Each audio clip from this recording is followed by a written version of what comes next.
Hi, everybody. Thanks for joining us. This is the Shasta-Cascade SBDC. My name is David Walker. I'm director of the center here. And this webinar is how to choose the best structure for your business, sole prop partnership, LLC, or Corp. And our instructor will be Joe Rodola. A little bit about us. Shasta-Cascade Small Business Development Center. We're a nonprofit organization, and we provide no-cost counseling and no cost, almost every one of them is a no cost workshop. And they're all for small businesses, they're all for your benefit, and they're all paid for by your tax dollars. So it's all free to you to use. We're paid for through the Small Business Administration, and in our case, the state of California. Let's hit the next one. This is our disclaimer. This is what the lawyers require. And I'll read it to you so that you know what you're getting into here. The information provided in this webinar and any supplementary materials provided to the registrants are intended for educational and informational purposes only and do not constitute professional or legal or financial advice. No registrant should act or fail to act on the basis of any material contained in this webinar without obtaining proper financial, legal, or other professional advice specific to your situation. The Northern California Small Business Development Center and its host, the HSU Sponsored Programs Foundation, specifically disclaims any liability, loss of risk, personal or otherwise, which is incurred as a consequence, directly or indirectly, of the use and application of any of the information presented in this webinar.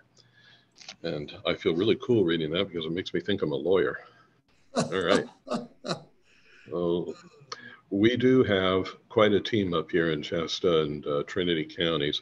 These are some of the experts we have here. And we have an additional 40 or so other subject matter experts available to you in the Northern California region if you live up here in this area. And if you have a question about your business or if you need help with your business, we pretty much cover every aspect you could imagine. So we encourage you to contact us. If you do not live in Shasta or Trinity counties, there is an SBDC near you. There's nearly 1,000 centers across the country. All you got to do is Google SBDC in your location, and you'll find one close by. What else we got, Joe? Presenter. That's me. That's Joe. So at this point, I'm going to turn it over to Joe. Joe's the presenter. If you have any questions during this presentation, please put them in the chat, and Joe's going to pause every now and then and we'll throw the questions at him. Okay. Thanks, everybody. Joe, it's all yours. Thanks, David. Thank you very much. Good morning, everybody. Nice to have you aboard. Again, my name is Joe Rodola. I'm the lead consultant for the Shasta-Cascade SBDC. As you can see, I've been around a couple of days here. A lot of history in the credit field. Bank commercial lender and bank manager for 25 years. Had my own business for the last 11 and worked as a small business advisor the last 9. So this is what I love. This is what I love to do. So you're going to get the information and knowledge that I have been able to glean together, along with, of course, a lot of information from online and David and I putting this thing together. There's another gentleman by the name of Joe Dorco, who is involved also. He's an accounting specialist, and he helped put this together as well. So what we're going to cover today is obviously the introduction, what we're doing now. We'll talk about fictitious name filing, each type of entity, what's the good, the bad, and the ugly, being able to adapt as you move forward through your business life cycle. And of course, we'll wrap it up at the end and give you some contact information. So by the end of the course, you'll understand how to file a fictitious name, make informed decisions about the legal structure. Again, it's always good to talk to your CPA, talk to your business attorney. Hopefully you have somebody in the family maybe that does one or both of those things. You know, you got an uncle, an aunt, a brother, a sister that can assist you also in this area. And obviously you can make changes along the way. You're not stuck for the life of your business in one legal category. So let's start with fictitious name. Anybody and everybody that opens a business has to make a decision as to what you're going to call it. Okay? What you're going to call it. And the name, the meaning of that business name is important. Sometimes it's a catchy situation, right? It's got a rhythmic tune to it. Hopefully it matches your personality, easy to recognize. Maybe it represents a part of the logo. Maybe you're going to design your own logo. Is it your name or is it an abstract meaning? And of course, must use a surname to allow you to not have to file this fictitious name. So I'll give you an example. My side business, my side gig is Joe Rodola's Debt Consulting, okay?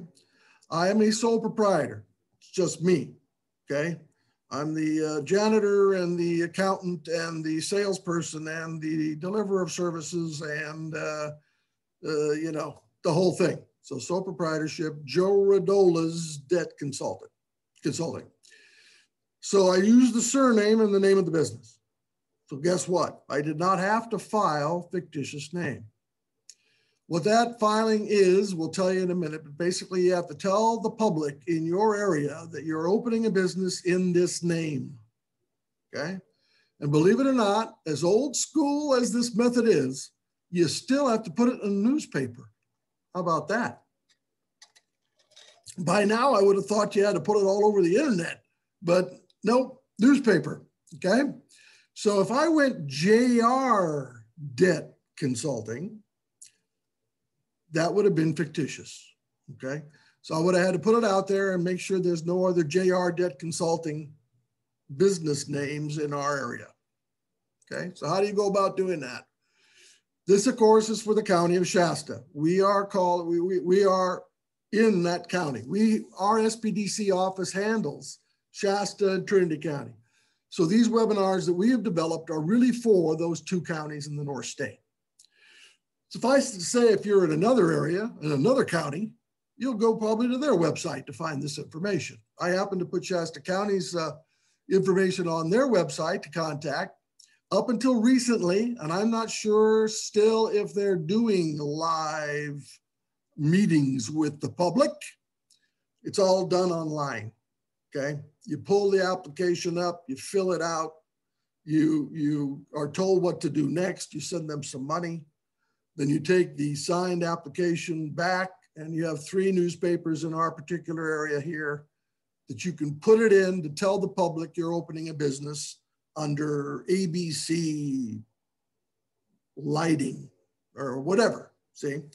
And then you run it for 4 weeks, 4 consecutive weeks to make sure people have looked, you know, they can complain about it if they, you know, want, that's the whole idea. And then once those weeks have run and your timing's up, you can proceed to get the business license. So as you can see, this is one of the things you want to determine early. If you can determine the name of your business early, it's much better because otherwise you got to wait for this to happen before you can technically open your doors, really, okay? Because you wouldn't want to open your doors in a name that's going to be contested. Doesn't happen that very often, but it could. So this is one of the first steps you take. Even before technically that you just, you know, have to go in, when you get the business license, that's when the legal structure has to be noted. All right.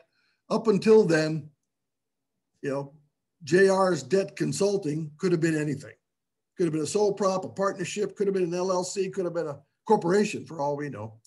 But the fictitious name is a separate thing you do, okay? And can take 4 weeks. So again, this could be a delaying factor. So any questions about fictitious name filing? It's pretty straightforward. We can also help you. This is what's cool about SBDC, guys. This is probably the best deal. If you have individual questions about your particular situation, who are you going to call? Ghostbusters. No, that's an old movie. But call us, and we can actually assist, right? And maybe help you in making that decision too. Who, you know, but anyway, we'll walk you through the steps of what the differences are between the 4 in a minute. So let's start with the sole proprietor, happens to be the first, and we'll end up with corporation at the end of this hour, okay? And we'll have time again for questions. So what is right for you? What entity is correct? You want ease of setting it up. Okay. How protected personally do you want to be? Okay. How much paperwork do you want to do? Okay. Obviously, the difference between a sole proprietor and a corporation, a lot of paper difference between those two, options. How much you want to spend. Each level has a different cost attached to it. Okay. And how quick you want to do it, how quick you want to open. Okay. Do you want to get started doing it all yourself, or do you want to have some help? Normally, when it comes to corporations, at least, we suggest that you seek advice in that area and have some assistance.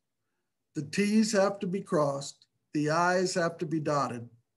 And unless you have a real legal background, it might be a good idea to have an attorney or CPA involved in helping walk through those steps, which obviously adds to the cost.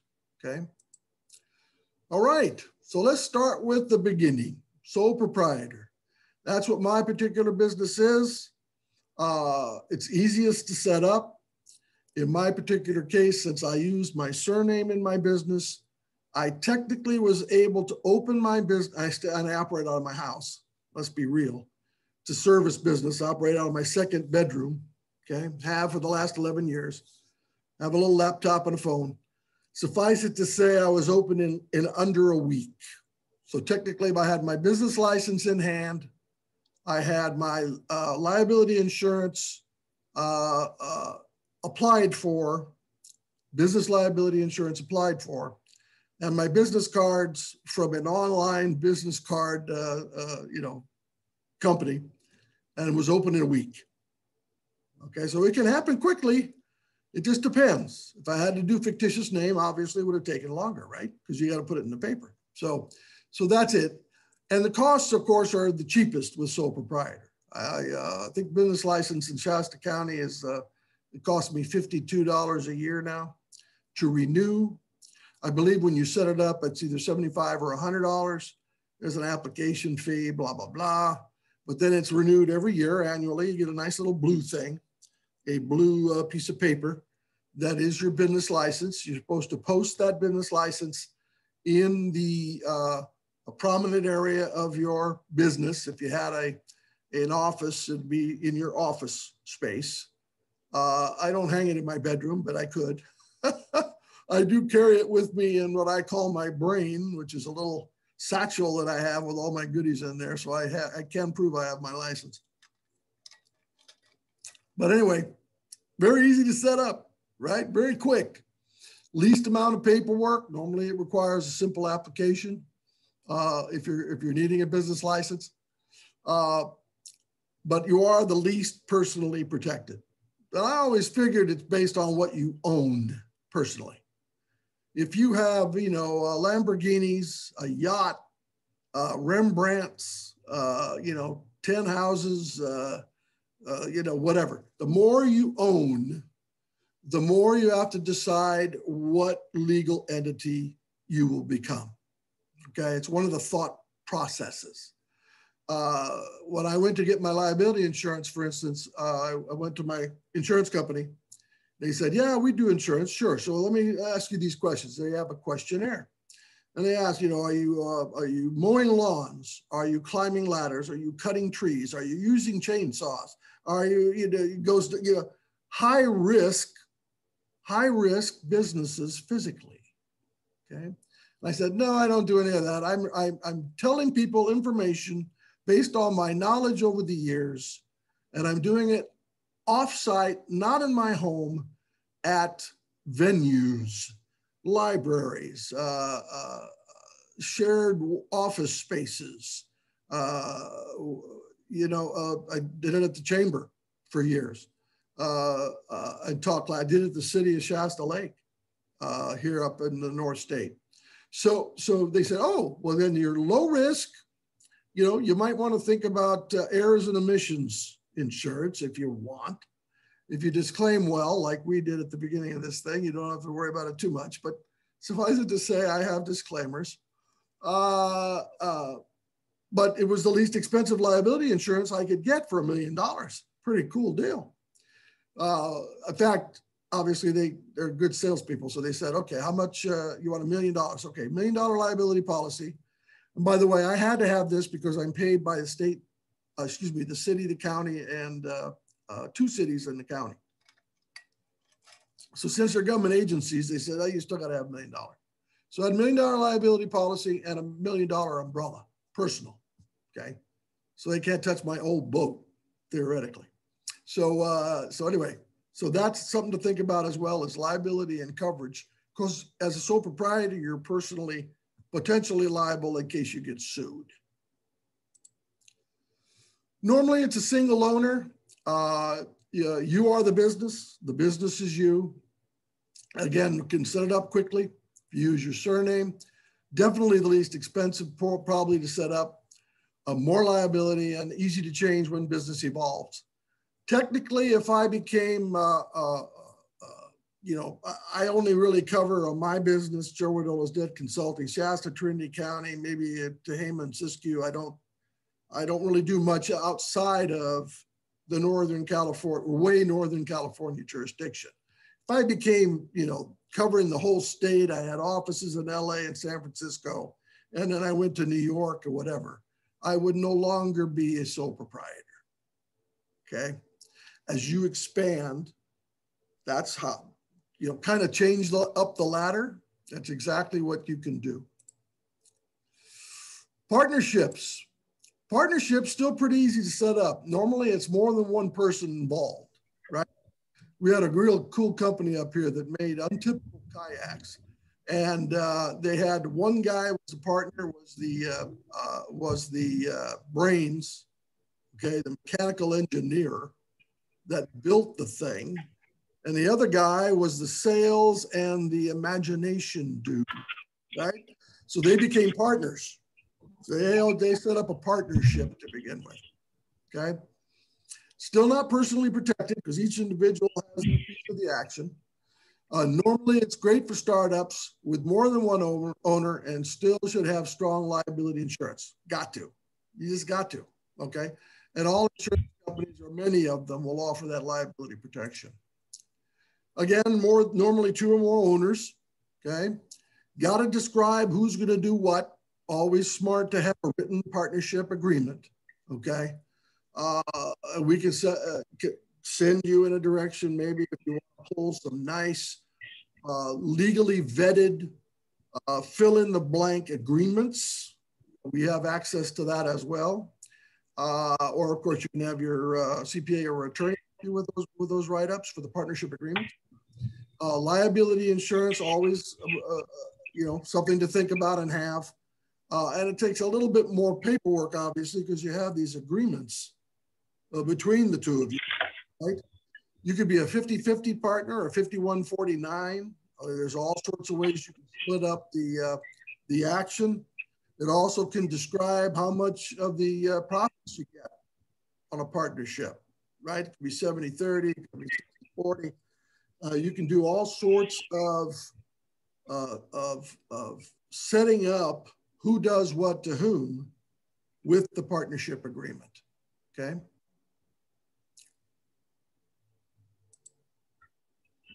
Any questions at this point? I don't know how many people we have here. We have quite a few. Thank you all for being here again. Again, if you have any questions, please put them in the chat. We'll be happy to try to answer those questions for you. Not a problem. If not, we will proceed. It gets a little bit more intricate as we get into the LLC. Okay? So LLC, this technically has not been around for a super long time. Okay? Me being in my late 60s, being around a while, I remember when LLCs weren't here. So you would jump from a sole proper partnership, jump pretty much right into the corporate world, okay? So I like to call the LLC, the limited liability company, kind of a mini corporation, okay? It's a type of business entity that the company can form by filling out some paperwork with the state, in this case, state of California. Okay, LLC could have one owner, known as a single member LLC, or it could have many owners, okay, and are called pass-through entities.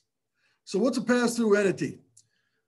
Normally, in a partnership or sole proprietorship, Social Security numbers of the individuals are used as tax IDs. The income is reported and you track it, right? You either use QuickBooks or Excel spreadsheet, depends on how intricate your business is. You use some kind of accounting software or accounting tracking, and you use your Social Security number. And there's another class we teach concerning the Schedule C, which is where you put all this tracking at the end of the tax year onto your personal tax returns. It's called the Schedule C, okay? And it normally uses your regular Social Security number. I've always used my Social Security number on my sole prop. Works fine, you know, but it doesn't delineate or separate the business from Joe. Okay, Joe is the business, right? The LLC has its own tax ID number, okay? It becomes the business entity. You're supposed to use the LLC as part of the business name, okay? So if I was an LLC, it could be Joe Rodola's Debt Consulting LLC, all right? Because it describes the fact that I have a limited liability company, and it refers to the fact that the LLC owners or members cannot be held personally responsible for business debts. Now, I'm not an attorney. None of us are. We do not have any attorneys to really speak of on attached service to assist here. But suffice it to say, you can still be sued. Okay, it can still happen, depending on the risk factors of your business and what you're doing for the client. It doesn't mean you can eliminate lawsuits. But again, since the limited liability company is separated, it would give you more protection if it was Joe LLC. It'd give more protection to Joe than the sole proprietorship one. Okay. So in other words, you still got to have liability insurance. It's still got to happen. I can't get away from that. But it does separate you from the business. Okay. Let's see, it says here that usually they're not liable for co-owners' negligence or wrongdoing in the business. Corporations also offer this liability protection. Sole proprietorship partnerships do not, which we have kind of alluded to all along. LLCs and S-Corps pass through the income to the shareholders. So there's a accounting situation that occurs here. You're normally kind of paid. You're paid by the LLC and the corporation as an owner, okay? Whether you take corporate draws or you're actually a salaried, member of the LLC or the corporation, it depends on how you operate. And there are some tax benefits for your employees and staff, of which I'm not totally privy, but I understand you have some benefits for having an LLC and a corporation if you have employees, okay? And that's one of the thoughts too, is that you decide, okay, I'm a sole proprietor, you start adding people. You start adding people to the sole proprietor, employees to the sole proprietorship. If you add one or so, not as big a deal, but if you had, 3, 4, 5, 6, you're coming up to 10 employees, that's one of the trigger points that may put you into the thought of now applying for your LLC because of the benefits gained, okay? And that again is a good idea, a time to talk to your CPA because they'll be able to guide you through those steps and tell you what those benefits might be, okay? And of course, the LLC has many versions. This again, now this next slide was written by our Joe Dorco, our accounting person. So single member LLC, which is kind of like a LLC sole proprietor, they still file a Schedule C. Can only have one shareholder or a husband and wife partnership. Either way can work. Income flows to the Schedule C from the LLC, and assets receives limited liability protection. So again, so what's the drawback of an LLC? For the state of California, the main drawback is, and I have not checked all states, so I can't tell you this factually, but in talking to people, I have heard that it's one of the most expensive states because of the minimum fee required that goes to the state of California each year of $800. So there's a minimum annual cost involved to keep your LLC active to the state of California, whether you make $1 or not, okay? So that's one of the drawbacks of the LLC in California specifically, is that cost. I know in Nevada, I had a client that was moving to California, and they asked, should I keep the LLC in Nevada? And I said, well, check with your powers that be if you have CPAs and or attorneys, but if you could become a subsidiary of your Nevada LLC and keep a Nevada address, it might behoove you to keep the LLC in Nevada. Just tell the state of California you're doing business in California with that LLC, see? Because it's cheaper to operate the LLC in Nevada. This is one of those things to think about, right? So, anyway, it gets a little more intricate when you get into the LLC side of things, okay? When the LLC will be formed with multiple members, general partnership is the preferred structure, okay? Means that all owners take responsibility. Each member can also determine when assets are sold and he or she pays taxes on his or her business income share. If they file an IRS form called a 1065, and again, this is our accounting specialist, Joe Dorco's information. I am personally, David, you know what a 1065 is? Yeah, it's a general partnership IRS form. It's like a 1040 form for a general partnership. And so if you have an LLC and you're taxing it as a general partnership, that's the form you would file. That's where it goes to. Cool. And again, pass-through incomes distributed to the members using what's called a K-1, okay? And these are all tax information. Your CPA will help guide you through these steps to make sure that your ducks are all lined up and that the IRS, you know, knows what to unfortunately bill us at the end of the year when we get done in April.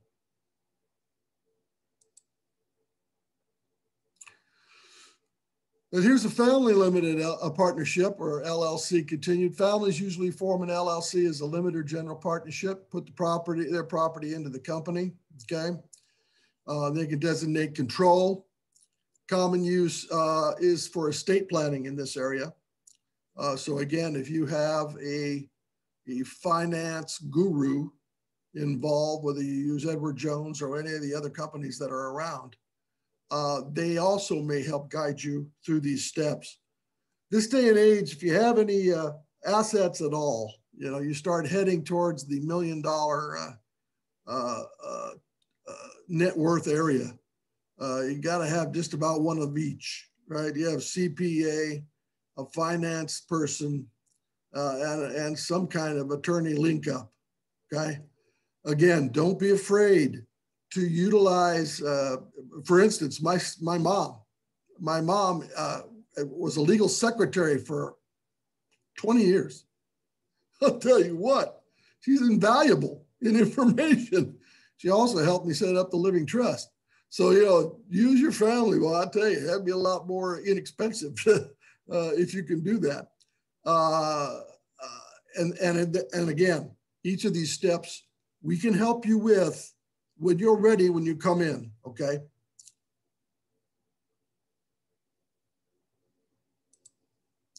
Before we go into the corporation here, looks like we got some questions here. Let's see if I can answer any of them. If you've created an EIN number for your LLC, can you change the address if you move?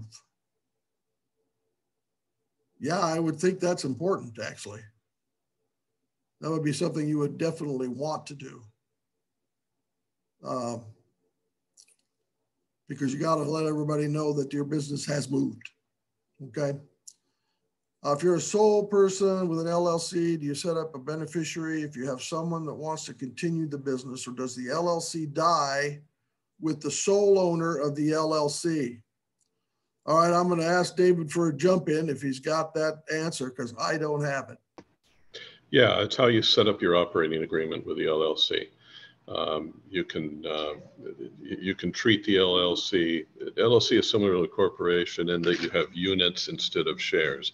So your units could simply transfer to somebody else in your estate planning. So the short answer is yes, that can happen.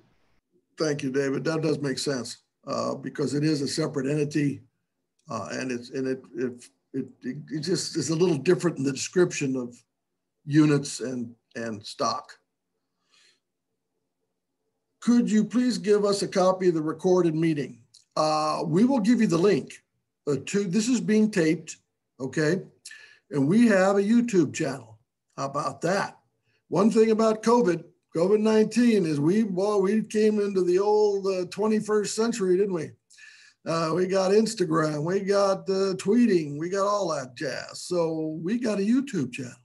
And you'll get the link to our YouTube channel. Please, if you would be so kind as to subscribe, you'll have definite upcoming information on all of the taped classes. You'll see my bald head on there several times. You'll see David. You'll see all sorts of our consultants that have done wonderful classes from using Facebook and Instagram for marketing. We've got Rebecca, our QuickBooks specialist, that does QuickBooks classes. We've got we got a multitude of people. All right. So yes, you'll have access to all of them. Okay. I teach a monthly how to start a business class up here. I'm on there several times, I believe. So and each time's a little different because I have different kinds of samples to promote. But yes, you'll definitely have that, and you'll get a copy of the slides. Okay. So you leave the information there, you signed up with your email address, you'll get a copy of these slides as well. So you don't have to memorize all this stuff, okay? Yeah, okay, cool. So corporations, kind of like the last step of growth, okay? Last step of the growth of a business. Like I said earlier, if I had offices throughout the United States, maybe even in foreign, Joe Rodola's debt consulting offices, I franchised the business, corporation would be the way to go, okay? Because you have multitudes of people operating under the umbrella. I like to use Disney as one to think about, because Disney has, I being around since Disneyland first started in the 50s, okay? Remember when Walt was out making his Mickey Mouse and promoting the park and tearing out orange fields in Southern California, orange groves in Southern California. And now that corporation has everybody underneath it, right? It's got ABC, it's got the different movie groups, the Iron Man and all that. I mean, they're a conglomerate that's insane. And that's a corporation, okay? One of the things that's fun to do, if you ever get around to have time, you just want to kind of look on the internet. They show their financials. They're required because they're a publicly traded company, right? They show their annual reports online. You can see their P&L. I looked at Apple. Apple's another beauty, okay? Holy moly. You want to see some numbers, I'll tell you what, they'll blow your mind. So that's corporation, okay? That's corporation. Still passes the income and expense through to the shareholders, okay? Using that Form K-1. Owners who work for the S Corp can be employees, okay? While an LLC owner is considered self-employed, owners of S Corp can also be employees that can receive income as a salary. So there's definitely a lot of ways you can distribute funds to not only you as the owner, but obviously to your staff and employees as well. And that is why we always suggest that you, again, have a CPA, good accounting situation going, and definitely an attorney at this point, probably, that can help and assist with this process.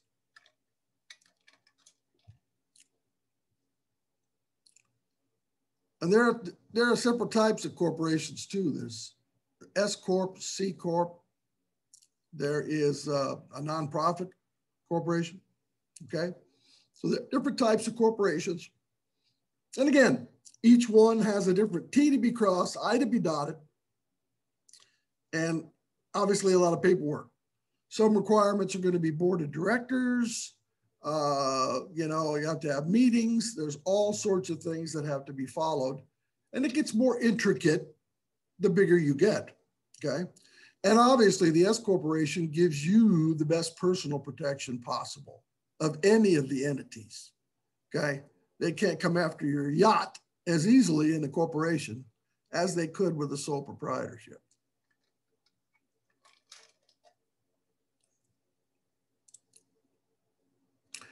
How do you know what structure is right for you? When you're having the interviews with us, as you're trying to start your business, I happen to be one of the startup consultants here at Shasta, Trinity County's Shasta-Cascade SBDC. This is one of the things we talk about in the meeting, okay? What are you going to call it? What's the name you want to do? We then walk through the fictitious name filing if you need it, okay? And then we talk about what legal structure are you leaning towards, okay? It's easiest to start with a sole proprietorship if it's just going to be you against the world, okay? No doubt about it. It's also the simplest and the cheapest to do.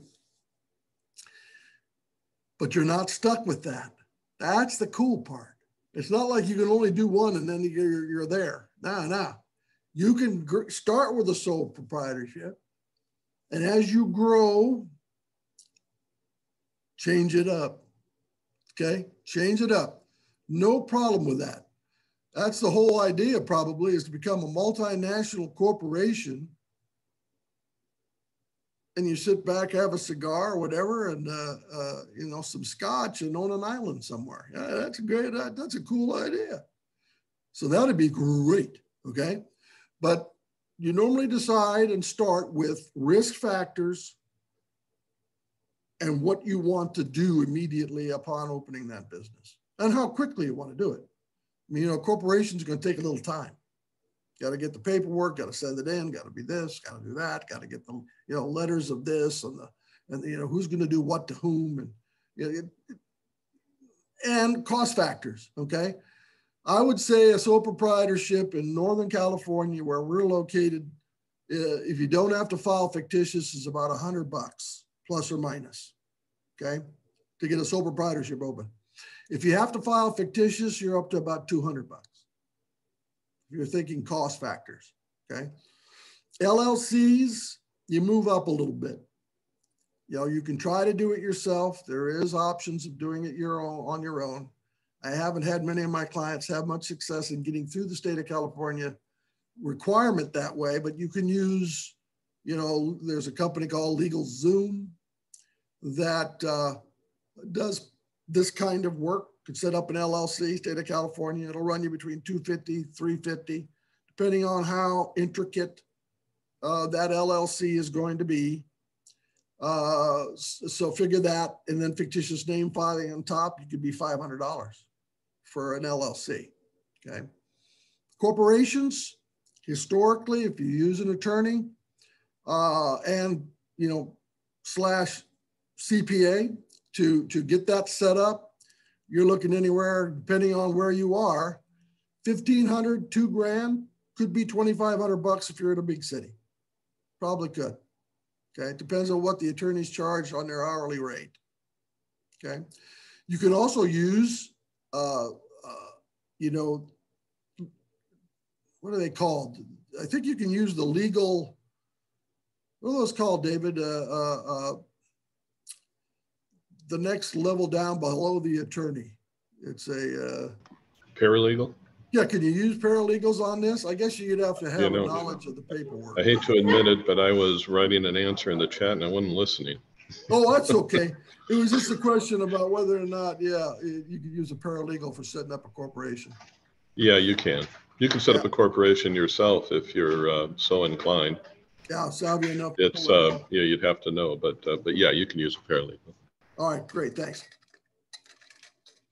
Sorry for throwing a curveball or slider. Oh, baseball season. Yeah, we just got through with the halfway point here. We have the home run derby. I like watching that.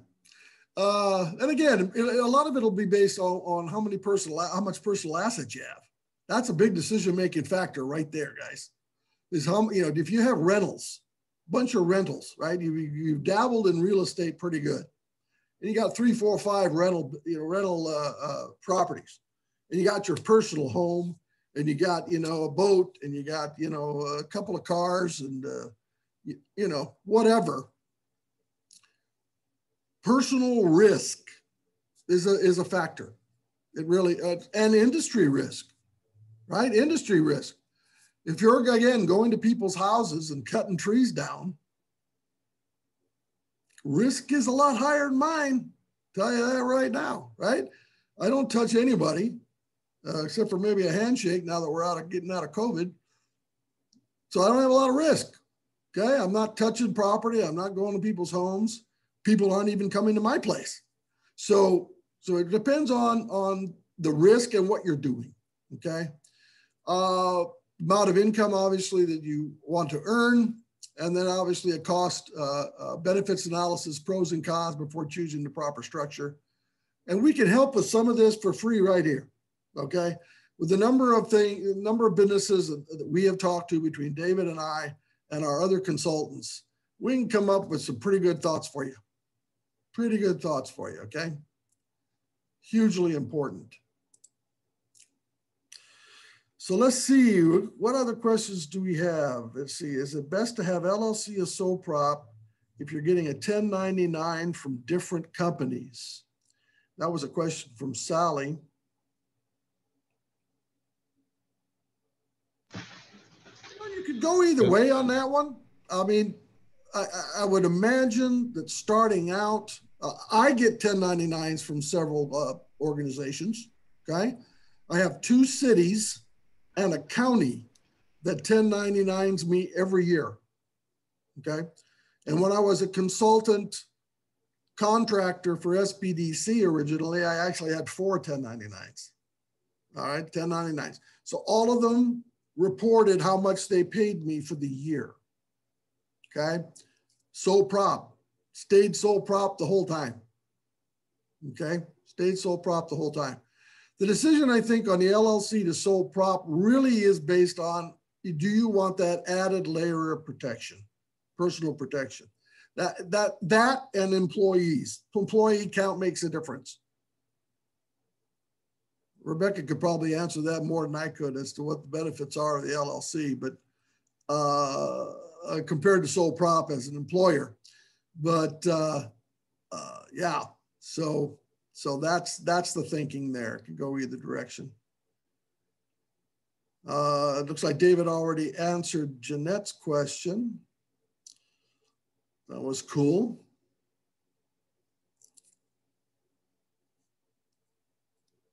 All right.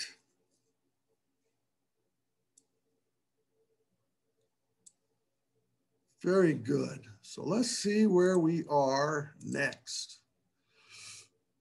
We have a large group of assistance organizations in Shasta-Trinity County. This group pretty much overlaps, depending on where you're physically located in the state of California, if not and everywhere, that these organizations exist in your community. But these are wonderful places. Superior, California, SCED, our micro lender in town here in Shasta County. It's run by a nice guy named Bob Nash, super guy. He's an old banker like I am. And so he runs that organization. They can assist. SCORE offices are throughout the United States as well. It's the Service Corps of Retired Executives. They help a lot with business planning, okay? Can assist you in that area. We have a phenomenal women's business center here, run by a good friend of ours and me personally. She's a great, and Trisha, and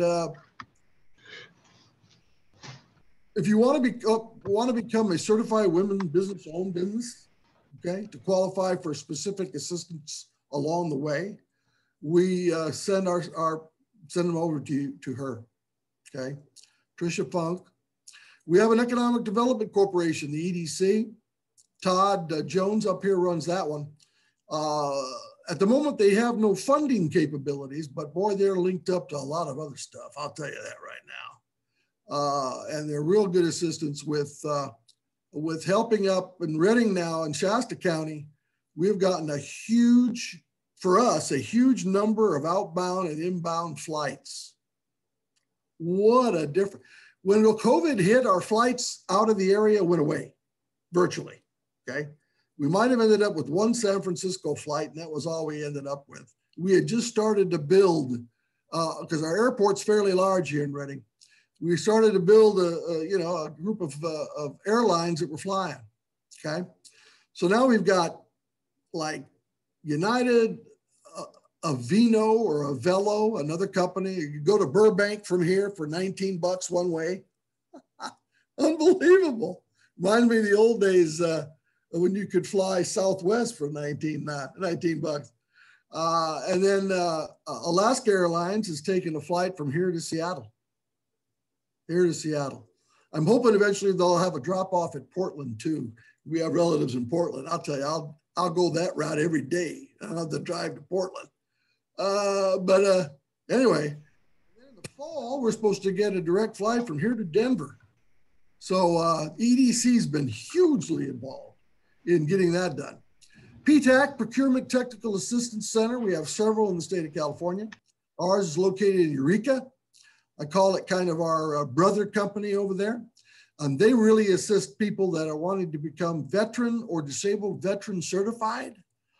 So if you want to do business with the federal, state, county governments, always good to be a veteran-owned business. I'll tell you that right now, especially if you got like a water truck or some kind of excavator or something.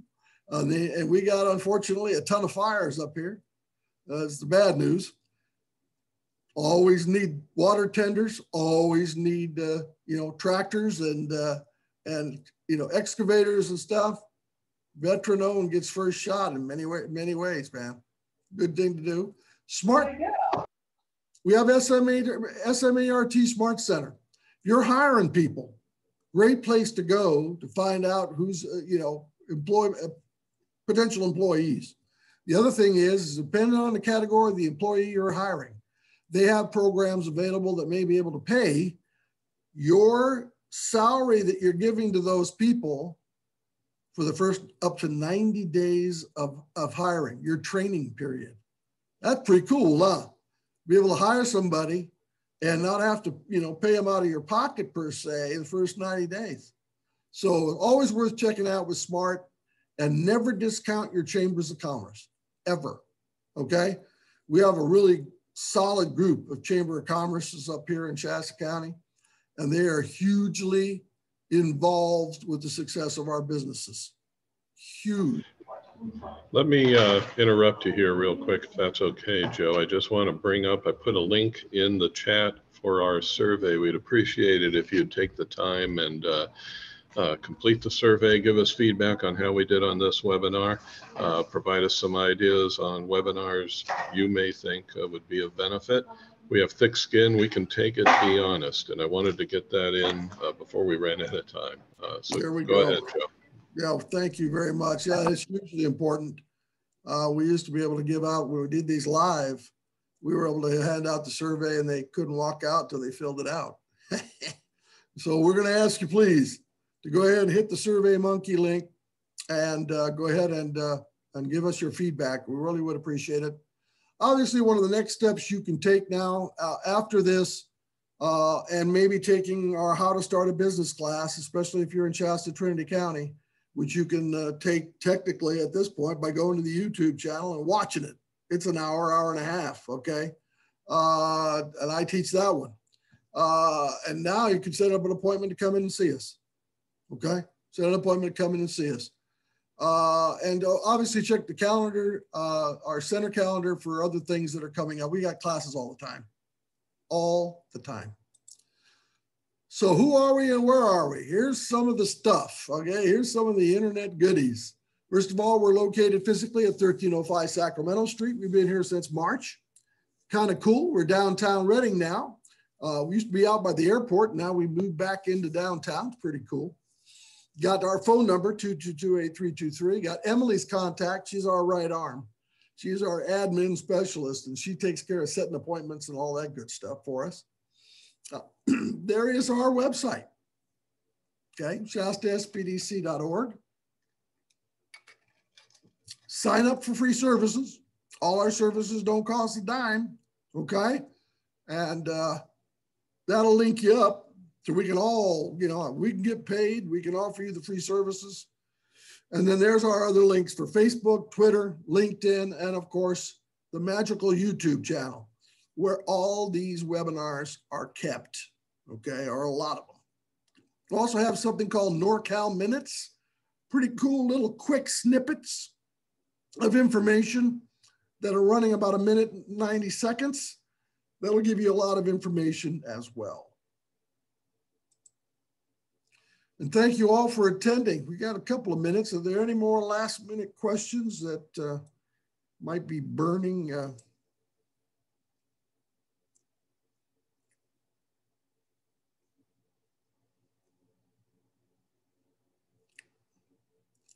Blandon there put, where can we find you? I guess we just hit it. The last slide, perfect timing, man. You're like a, what do they call it? A shill. he or she is our shill there. She got it right at the right time. So there you go. So Shasta-Cascade SBDC. And again, we handle Shasta, Trinity County. You'll look up SBDC in your area and that'll give you the, we're everywhere. We are, every county in the United States is covered by an SBDC. A lot of people will say, wait a minute, I want to see David and Joe. Well, great, we'd love to see you, but if you're in LA, it's a different group of things that might be available in LA compared to what we got up here. So it's always best, excuse me, always best to communicate with your local SBDC because there'll be personal things that are going on in Los Angeles we don't have and we're not privy to. We'd love to talk to you, but their EDC may have funds that they're actually giving or granting or lending out to people where we don't. So always good to contact your local SBDC because they'll have the scoop in your geographic area. All righty.